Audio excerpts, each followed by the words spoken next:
আসসালামু আলাইকুম ওরহমতুল্লাহি ওয়া বারাকাতুহু। আউযু বিল্লাহি মিনাশ শাইতানির রাজিম।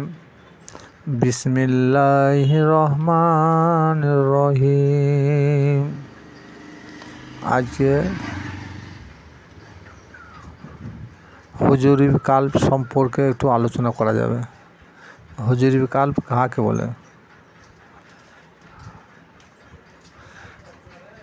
কোরআন শরীফে সমগ্র সালাতের কথা এসেছে 50 বার। শুধু সালাতের কথা এসেছে 50 বার। আর আকিমুস সালাত অত জাকাত এসেছে 32 বার। এই দুই মিলে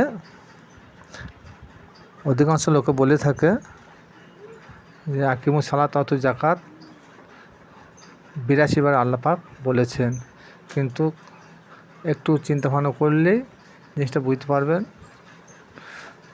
টোটাল সালাতের কথা এসেছে 50 বার, আর আকিমুস সালাত অত জাকাত 32 বার। এই দুই মিলে 82 বার হয়েছে। যাক, এবার আসুন, আকিমুস সালাত অত জাকাত এর শাব্দিক অর্থ হলো তোমরা সালাত কায়েম করো, জাকাত প্রদান করো।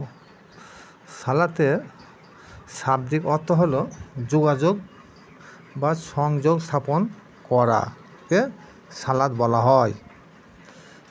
আমি যত সহজে বললাম যে যোগাযোগ বা সংযোগ স্থাপনের নাম হচ্ছে সালাত। কে কার সহিত যোগাযোগ করবে এটা সম্পূর্ণভাবে স্পষ্ট করে কোরআন উল্লেখ করে নাই। আলেম সমাজ সালাতের মানে করেছেন নামাজ।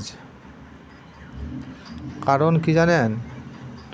সালাতের মানেটা এই যে আগে বলা হলো সংযোগ বা যোগাযোগ। তো যখনই সংযোগ বা যোগাযোগ কথাটা আপনাদের সামনে তুলে ধরা হবে, তখন যারা জেনারেল শিক্ষিত আছেন তারা ভাববেন যে কে কার সঙ্গে সংযোগ করবে, সবই প্রশ্ন হবে। যাই হোক, তাহলে আলেম সমাজ এই সালাতের মানে করেছেন নামাজ, এবং নামাজ বলে কোরআনে কোনো এক স্থানে কিন্তু উল্লেখ নাই। নামাজ হলো ফার্সি শব্দ। সঠিক প্রণালীতে সালাত কায়েম করতে হলে একমাত্র আল্লাহর সহিত যোগাযোগ বা সংযোগ স্থাপন প্রয়োজন। এবার একটা প্রশ্ন জাগবে যে আল্লাহকে তো কোনোদিন দেখাই যায় না, তাহলে না দেখে কীভাবে আল্লাহর সহিত সংযোগ বা যোগাযোগ স্থাপন করা যাবে? তাহলে কি আল্লাহ পাক মিথ্যা বলেছেন? না, নাউজুবিল্লাহ, আল্লাহ কোনো দিন মিথ্যা বলেন নাই। আমাদের বোঝার ভুলের জন্য সমস্যা তৈরি হচ্ছে।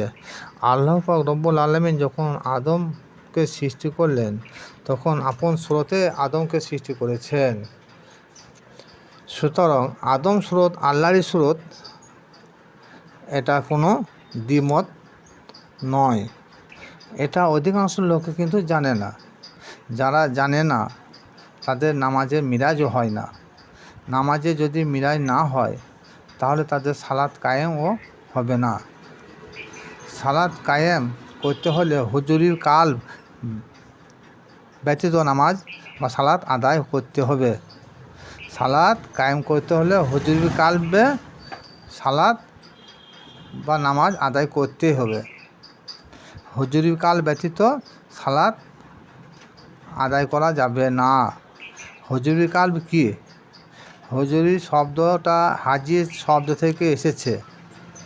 হুজুরি শব্দটা হাজির শব্দ থেকে এসেছে। কলব মানে অন্তর বা হৃদয়। অতএব আমরা যখন নামাজে দণ্ডায়মান হব, তখন আমাদের অন্তরের মধ্যে আল্লাহকে একাগ্র চিত্তে হাজির ও নাজির জানতে হবে। একটা পাত্রে একত্রেভাবে দুটি বস্তু রাখা যায় না। তদ্রূপ মানব মন মস্তিষ্কে হতে কাম, ক্রোধ, লোভ, মদ, মাহ, মাৎসর্য সমস্ত কিছু বিলীন করতে হবে বা দূরীভূত করতে হবে।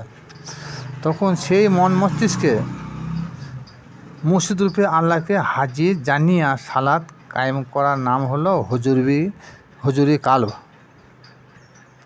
এটা সহিহ হাদিস বুখারী শরীফে উল্লেখ আছে। আল্লাহ নবী বলেন, লা সালাতি ইল্লা বি হুজুরিল কালব, অর্থাৎ হুজুরি কাল ব্যতীত নামাজ বা সালাত আদায় হয় না। হুজুরি কালবে নামাজ বা সালাত প্রতিষ্ঠিত করতে হলে প্রত্যেকটি মানুষকে বায়াতে রসুল গ্রহণ করতেই হবে। যখনই মানুষ বায়াতে রসুল গ্রহণ করবে তখনই তাদের সালাতে মিরাজ হবে, নচেত সালাতে মিরাজ হতে পারে না। শুধুই সিজদায় গিয়ে মাথা ঠোকা হবে।